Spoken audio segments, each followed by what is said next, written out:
Hey everybody, it's Rob from Flailthroughs. Welcome back to Gundam Side Stories, and today we are going to start the Zeonic front chapter.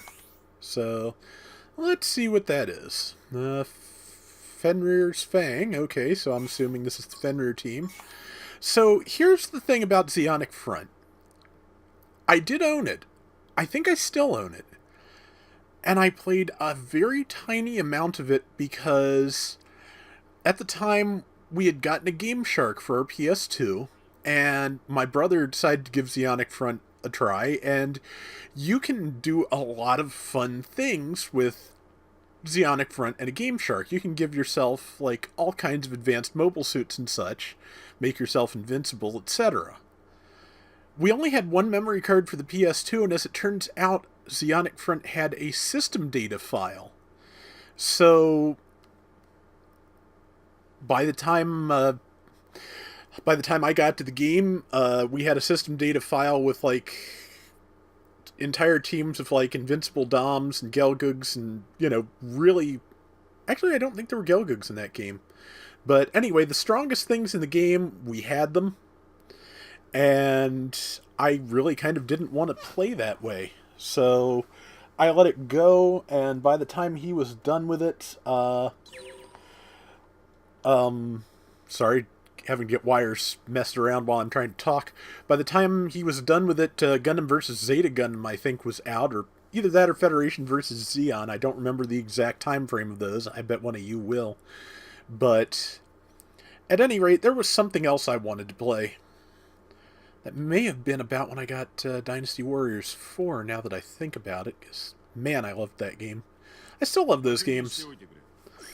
Over the weekend, I treated myself to Samurai Warriors 4-2 because, I'm on that one podcast, Radio Free Cybertron, and absolutely everybody else on the podcast got to go down and meet up in North Carolina, and for, various practical reasons, I could not do it, so rather than sit around being bummed the whole weekend, I decided I would just buy a game where, a nice mindless action game, and Samurai Warriors 4-2 is really good in that particular style. So it's probably one of the best ones I've ever played.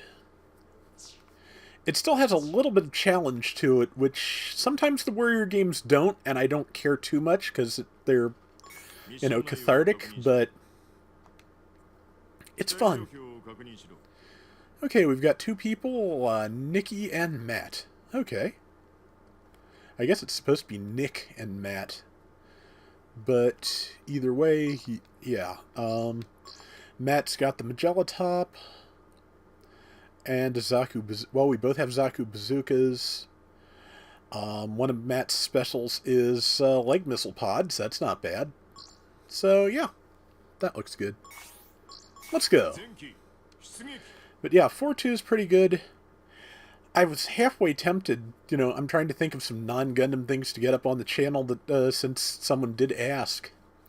And I've still got some Gundam stuff that needs to be played here, but I was thinking about getting Samurai Warriors 3Z for the PS3, because that never came over here. And it should have enough kanji to keep me thoroughly confused, so if that's something that sounds interesting to you, let me know. I'll keep it in mind. But I'm trying to think about this, trying to, want to branch out a little bit. I do have some stuff I want and need to record before Battle Operation 2 takes over everything, but we'll see. Let's see, Type 61 tanks. See, we're hiding behind a building. But Matt's having none of that because he has a nice long-range Magella top. Okay, so is that his... Well, I like the puncher shields, but I always did like those. It's kind of interesting how it looks like it's attached to the gun from certain angles, but... Okay, well, there's 3 of us, even though there are only 2 mentioned on the readout, so... Okay, there's still only 2, but okay, it is Nikki, but yeah. I'm going with Matt because Magella top. Man. Okay, there's a target. Okay, well, that building will never walk again. Okay, that narrow little tower survived a shot from a Magella top cannon and blocked its fire. Man, I forgot that the Izaku J-type is usually kind of slow. Let's go with the bazooka. No, it's all about the same strength, I suppose. Okay.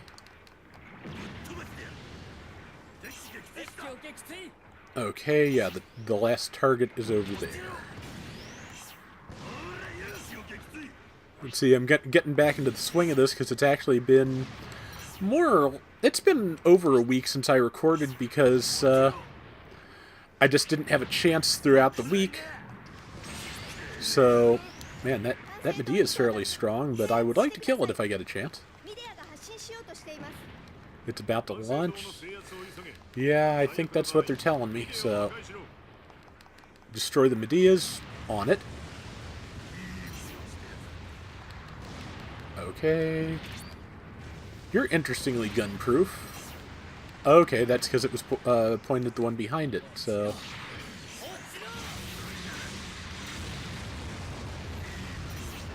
Okay, let's try the leg missiles. Oh, that's pretty nice. I like it.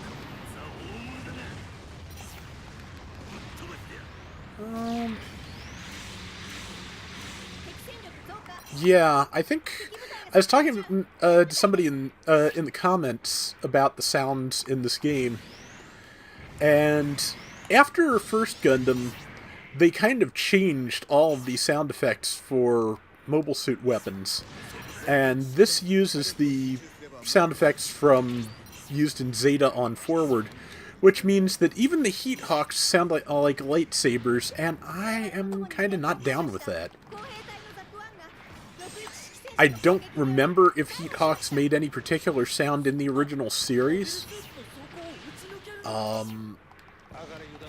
But I don't know. I am not down with the lightsaber sounds. I mean, if a Heat Hawk worked like another Star Wars weapon, the Vibro Axe, which is what the Gamorrean guards carry, I could see that as being, a good justification for the hum, but no, this does not work through like ultrasonic vibrations or anything. It works because it's hot. And hot doesn't particularly have a sound. Oh, it's a big tray. Okay, so are they our part 2?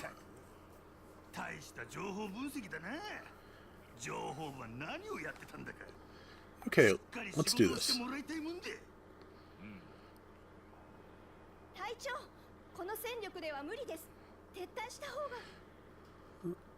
But yeah, so the weekend was a little bit of a bummer with all my podcasting friends down in North Carolina together, but wasn't too bad. I mean, I got to keep Salty company while he played Final Fantasy VII on a couple of streams this weekend. Sorry I missed you on Sunday, Salty, but my uncle came over, and I could not get away. First time he's been over in a while, and it was good to see him, so... Salty's cool. I'm sure he will understand. And if I remember for 5 minutes, which hopefully I will try and put a link to his channel in this video description so you can go check him out for yourself, because I'll tell the truth, I like Final Fantasy VII. 6 was always one of my favorites. The ending of 7 as it was originally presented never quite really worked for me, since it kind of ends with the extinction of the human race. And this is pretty much intimated to be a good thing, and I'm just not okay with that. But there's really something to be said for watching someone who really loves a game play it. I mean, even, and I'd say especially if it's not a game you absolutely love, I think you can get more out of it that way. You can see things that you'd never see for yourself by watching someone who plays a game play it. So, I had a good time. It was fun. And I'm sure he's going to keep with it, so hopefully I will be able to catch him again soon. And mission complete. And we're both combat possible. Third slot was not sortied. 14,000. That's pretty standard. And new VR missions. Alright, let's see the next one tomorrow.